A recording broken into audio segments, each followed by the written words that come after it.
It all began on a quiet street where time seemed to move slower. Every morning, Aiden, a young architect with dreams far bigger than his bank account, passed by an old white house on his way to work. It wasn't the house that caught his attention, it was her.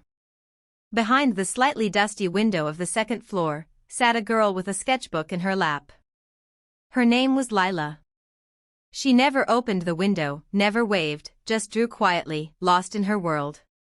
But there was something about her calm, something about that faint smile she wore as the sunlight kissed her face, that made Aiden slow down every morning, just for a glimpse. He didn't know why, but watching her gave him peace. In a city full of noise, her silence became his comfort. Days turned into weeks, and before he realized it, seeing the girl behind the window had become the best part of his routine. But one rainy morning, the window was empty. The curtains were drawn. No light, no girl. Aiden stood in the rain, looking up, heart sinking. He didn't even know her name, yet her absence hurt like losing something real. He told himself she probably went away, maybe moved out. But something inside him whispered otherwise. For the next few days, he walked slower, hoping she'd appear again. Then, one evening, when he was least expecting it, he saw her. The window was open for the first time. She was sitting there, sketching the sunset. Gathering courage, Aiden stopped and smiled up at her. To his surprise, she smiled back. That one smile changed everything. The next day, he brought her a small paper plane with a note, "Hi. I pass by every day, and your art makes my mornings brighter." He threw it gently toward the window.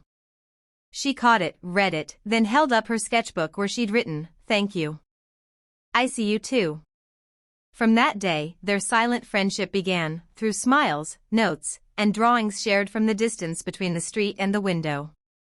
She started sketching him sometimes, standing with his coffee, his tie crooked, his eyes full of curiosity. He started leaving her tiny paper flowers folded from his blueprints. But just when things felt magical, she stopped appearing again. A week passed. Then 2.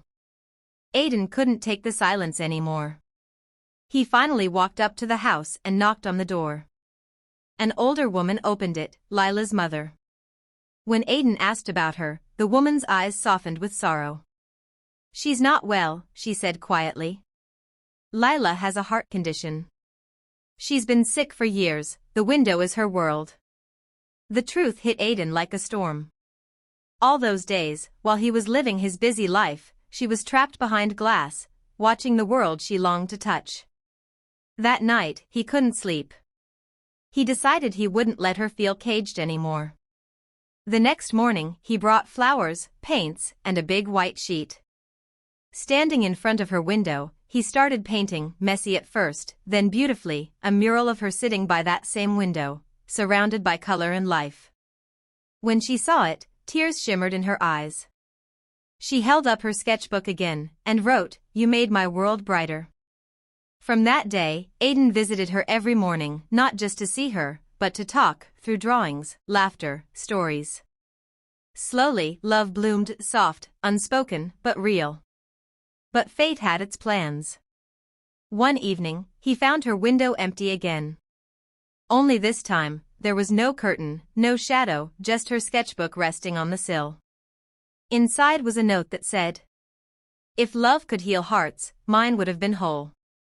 But thank you, for making my last days feel like forever." Aiden broke down right there. But when he looked up, he saw the mural, her face smiling in color against the gray wall, and he smiled through his tears. Years later, he bought that old house. He kept the mural untouched, the window just as it was. And every morning, he sat by it, sketching, just like she used to. People passing by often saw him there, and someone once asked, "Why do you always sit by that window?" He smiled softly and said, "Because that's where I found the kind of love that never fades, the kind that teaches you that sometimes, even the smallest window can open your heart forever."